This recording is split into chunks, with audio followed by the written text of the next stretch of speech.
Hello and welcome to The Coin, a reading. My name is Kevin Masterson, and today I'm going to be doing a reading of the book The Coin by Nathan Jones. And remember, you can buy a copy. We have a link in the description. Make sure you get one and read along with us. It's a really fun time. So without further ado, The Coin, Chapter 1. Chapter 1. In the summer of 2010 in the city of Santa Monica, California, there was a young man named Jake who was born and raised in New Orleans, Louisiana. He left home when he was about 23 years old to come out to California to pursue a music or acting career. He was residing in an apartment on 9th Street between Arizona and Broadway in Santa Monica, California. He had a waiter job at the Maine Lobster House restaurant. His place of employment was 10 blocks from where he lived, and he would catch the bus to and from there every day he had to work. One day, Jake was going to work, and he stopped at the coffee shop on the corner from where he lived to get change in order to catch the bus. On and off, he would do that.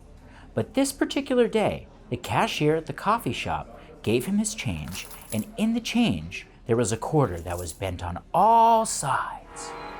Jake looked at it and started to give it back. But while he was looking at it, the coin started to tremble around in his hand with the other coins.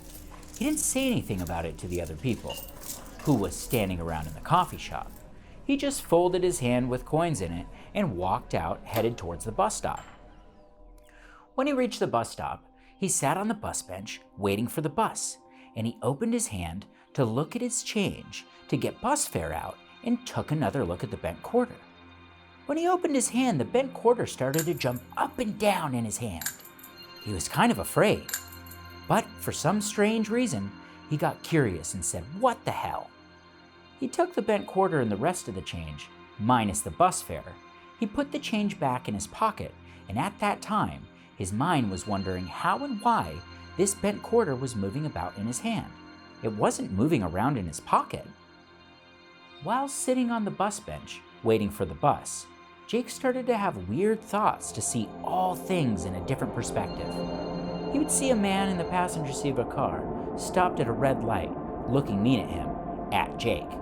Meanwhile, Jake was evaluating which ways he can kill him, and dismantle his body, and dispose of it. But his real self wasn't realizing he's having these peculiar thoughts and ideas. The bus arrived. He got on and said to the bus driver, "Hello, how are you?" "Okay, thank you. And yourself?" "I'm good, thank you."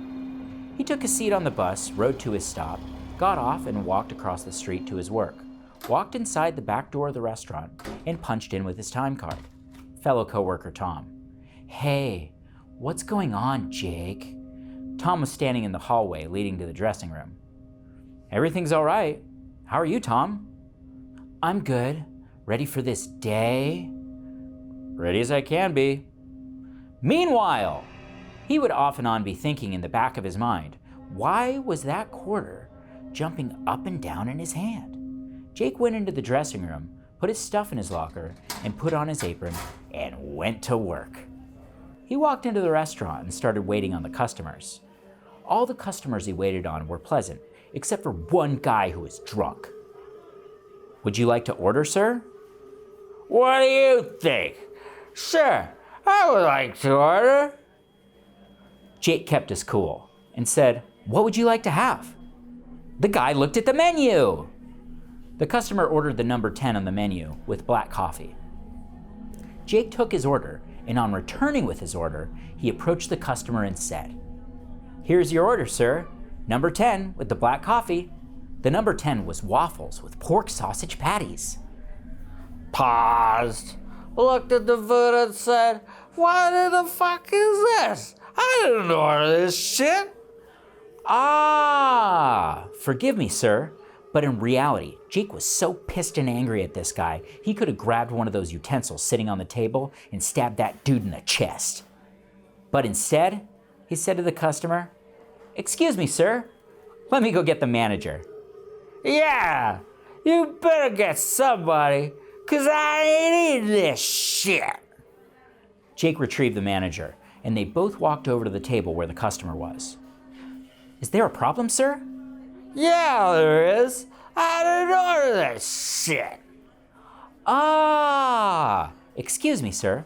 We can't have that kind of language in our establishment. So what the fuck? I don't have to eat here anyway. Fuck you. The customer got up and walked out of the restaurant. Manager talking to Jake. How did all that get started? Came in drunk, with a chip on his shoulder, a grudge. I was patient with him, but it was of no use. That's why I came and got you. Okay, good. You did the right thing. We won't call the police this time. He's gone! If he comes back, we won't let him in. And if he gives us any problems, then we'll have him arrested. Okay, thanks, sir. You are welcome. Are you okay? Yes, I'm good. Are you good to finish your shift? Yes, I'm good. Okay, let me get back to what I was doing. I'll talk to you later. Okay, sir, thanks. You're welcome. Manager walked off and went back into his office. Jake resumed back to work. Jake worked the rest of his shift, went and punched out and left the restaurant on the way to the bus stop. He went into his blank out mode, not conscious of what he's really thinking or doing.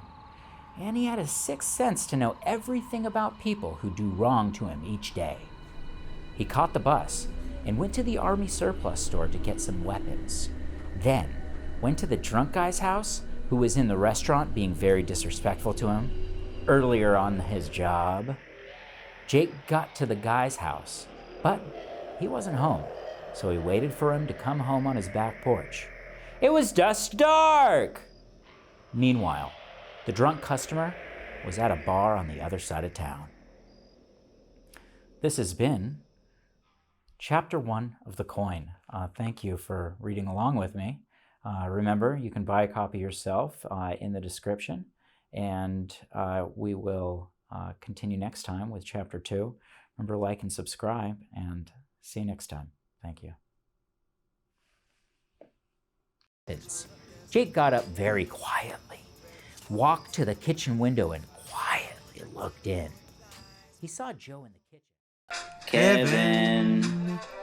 Kevin. Kevin.